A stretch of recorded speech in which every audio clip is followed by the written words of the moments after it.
Thanks for tuning in here to Proline TV. For F1 fans, it's been a while.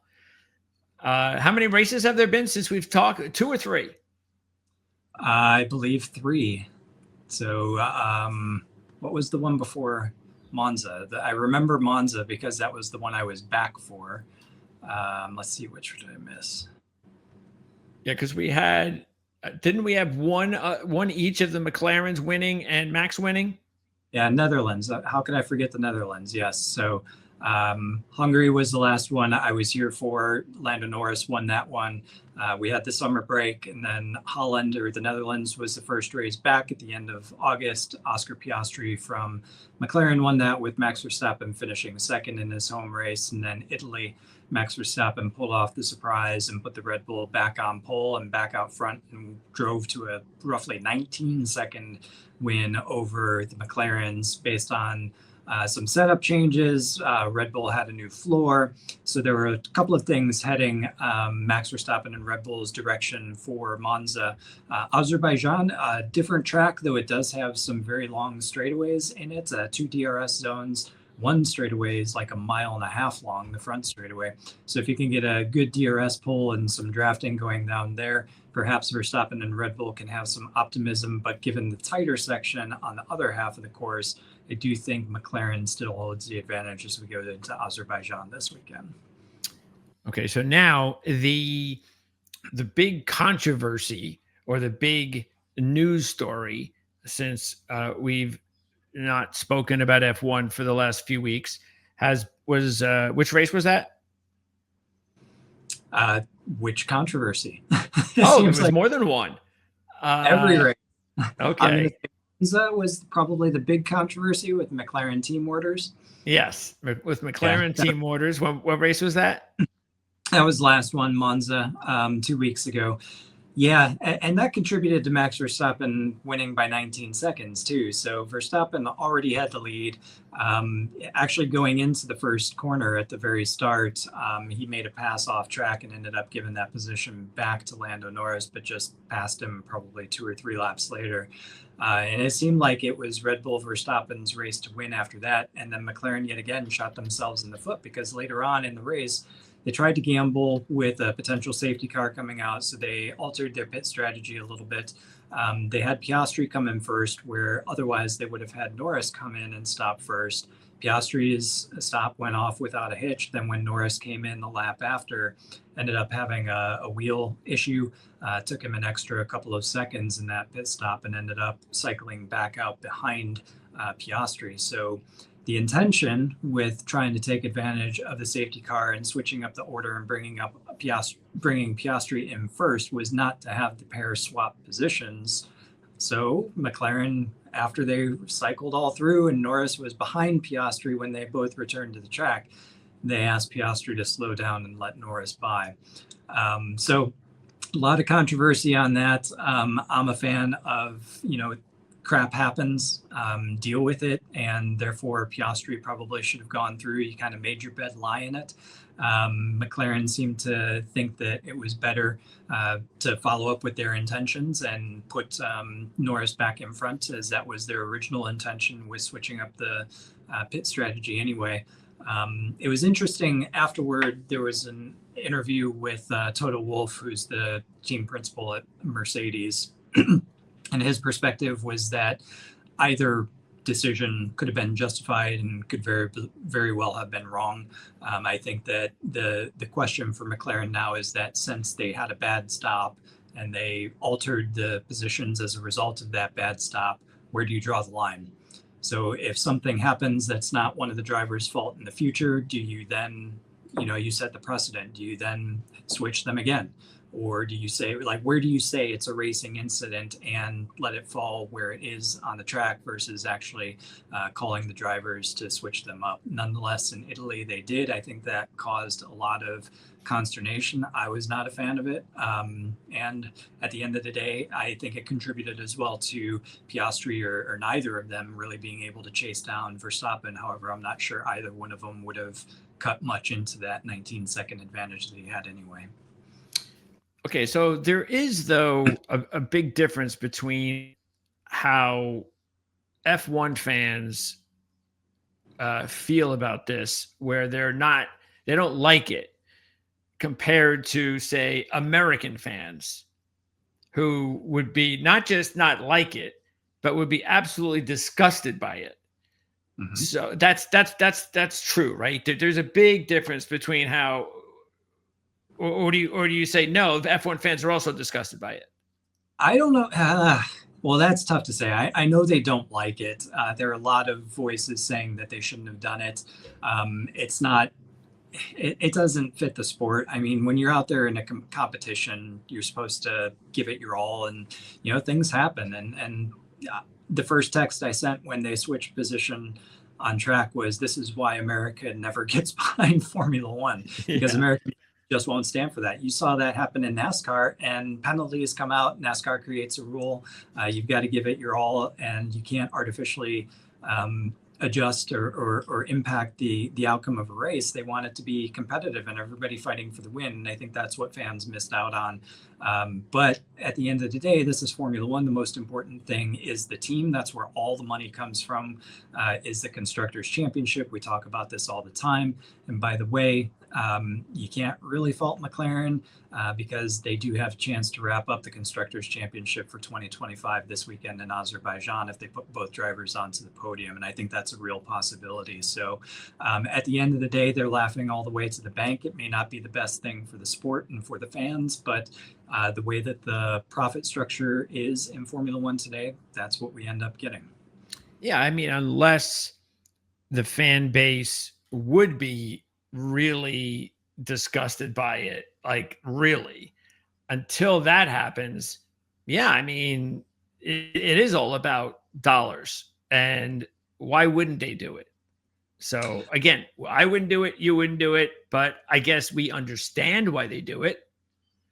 Certainly understand why they do it. There was a lot of backlash in the early 2000s with Ferrari doing this when Michael Schumacher was so dominant. There were a couple of races where Rubens Barrichello and Schumacher's teammates were out winning races, and Schumacher was second. And they called, the leader to let Schumacher by so that he could get the points to be able to win races. Exactly right. Oh, that's even worse. Even worse, yeah. So I think when it comes down to a win, there's going to be much more outrage. I think people will definitely dislike that. I'm not sure that this one necessarily would have impacted the outcome, because it's two guys that were more than 10 seconds behind Max Verstappen at the time. So it really didn't impact things overall.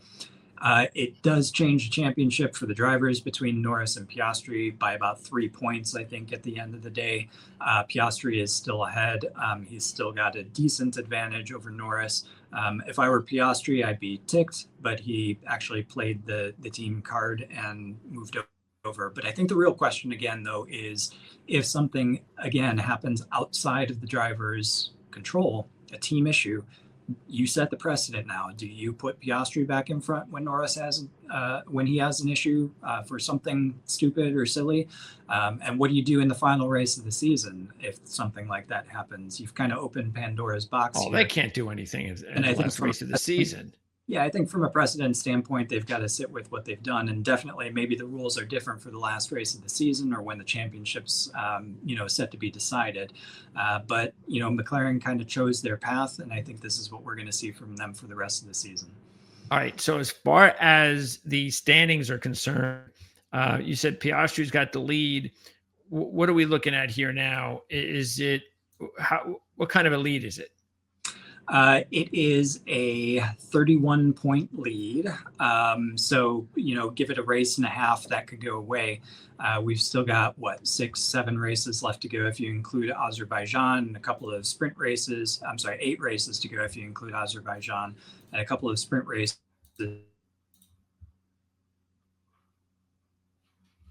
thrown in there. Going to be able to claw back Piastri and get the championship. I think Max Verstappen at this point is out of it. He's almost 100 points behind Piastri at this time. So unless he goes out and just wins every single race, including the sprint races, I think he's basically done. So this is a battle between Piastri and Norris. A 30-point lead is nothing to sneeze at. So I think Piastri, without a doubt, has the advantage, but Norris will be able to chip that away if he's able to win some races here. Okay, so let's see what kind of odds we have here. With that kind of a lead, what kind of where would you want to see the odds if you were thinking of taking Norris? If I were thinking of taking Norris, it's a two-horse battle, so I'd want at least 5 at this point. Oh, you're definitely gonna get. Well, no, you're It's not gonna Formula get One. that. Formula Yeah. One, not going to get What do you that. think? It'll probably be even. Probably be roughly even. I think Piastri maybe by a fraction of a point. Piastri's a heavy favorite. Yep. 31-point lead. No, you're getting 260. I don't know. It's a With little Piastri, bit. if your other option, yeah, as I said, it's a two-horse race. If your other option is -4 at this point and it's only a 31-point advantage, I'd go with Lando Norris. Yeah, this is not a bad idea. I mean, what would for 30 whatever points? What would he need to do? How many more races we have? 8 more races, including Azerbaijan, and a handful of sprint races as well. So there's plenty of points available. It's 31 points is just a little over a 1 race lead. So Piastri encounters 1 crash, 1 problem. Norris wins that race. They're virtually even. Okay, so yeah, that's not a bad idea. 260. Especially when, like I said, these are the two that are going to win it. Verstappen, everybody below, they're out of it. I'm going to go with the positive odds and take Norris with that many races remaining. They're in the what about the upcoming tracks? Do they favor one of the two drivers?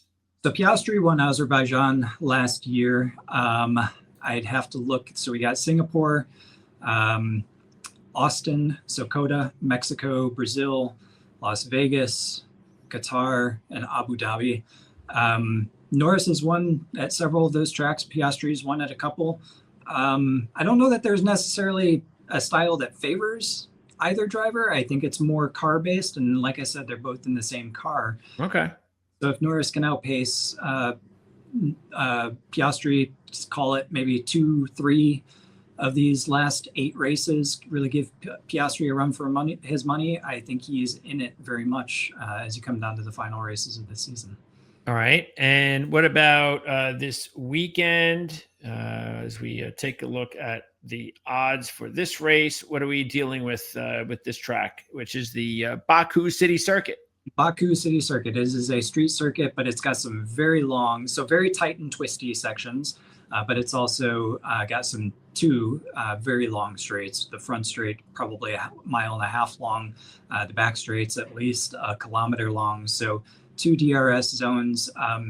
It's a balance between downforce for the city section for tight and twisty, but you have to trim it out for those straights because you will get passed as you enter the brake zone at the end of those straights. So you're going to kind of have to hang on to it through the tight parts in favor of getting maximum speed down these long straights. And certainly, as you see there, McLaren, as I said, was going to be the favorite. Piastri won last year, so it makes sense that he's just very slightly ahead of Norris at this point.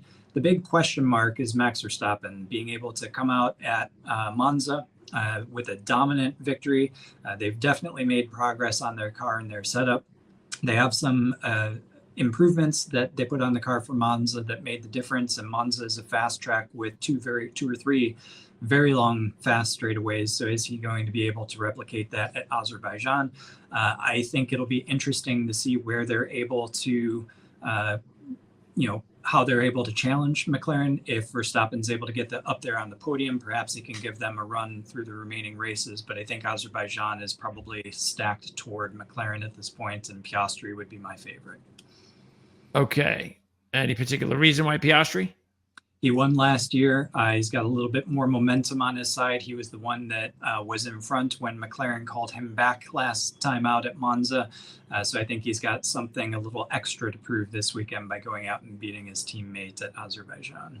Okay. And Max, do you think so? You don't think that at 4-1, it's worth the gamble that they have definitely found something, and I better take him now? Because if they have truly found something and he wins this week, then you're not getting 4-1 again for a while. That's true. I would probably this weekend go for Ferrari over Verstappen. I think Charles Leclerc, has a better chance. Leclerc has been very good. Ferrari has been very good at Azerbaijan in particular. And by the way, Ferrari is second in the Constructors' Championship behind McLaren. So that's the team that Red Bull and Max Verstappen really have to overcome. And I'm not convinced that they're there yet. Yes, they were there at Monza, but we'll see what they've got in store at Azerbaijan. I think Charles Leclerc, with better odds than Max Verstappen, is probably the better way to go this week as a dark horse or a long shot. Okay. All right. So there you go. On the constructors, Ferrari at plus 400 might not be a bad shot here as well if you don't want to take McLaren at negative. All right. Well, a lot to chew on there. And what's the schedule like as far as when do we see another race? First weekend in October, we'll be at Singapore, which has historically been terrible for Max Verstappen and Red Bull. And then after that, I think in 2 weeks after that, we'll be at COTA in the United States. Texas. Oh, that's right. They come over here. Mexico, Texas, Nevada. That's weird. Why wouldn't they just go Nevada before Sao Paulo? The question has been asked many times. Oh, has it? Okay. Nobody's quite sure. All right.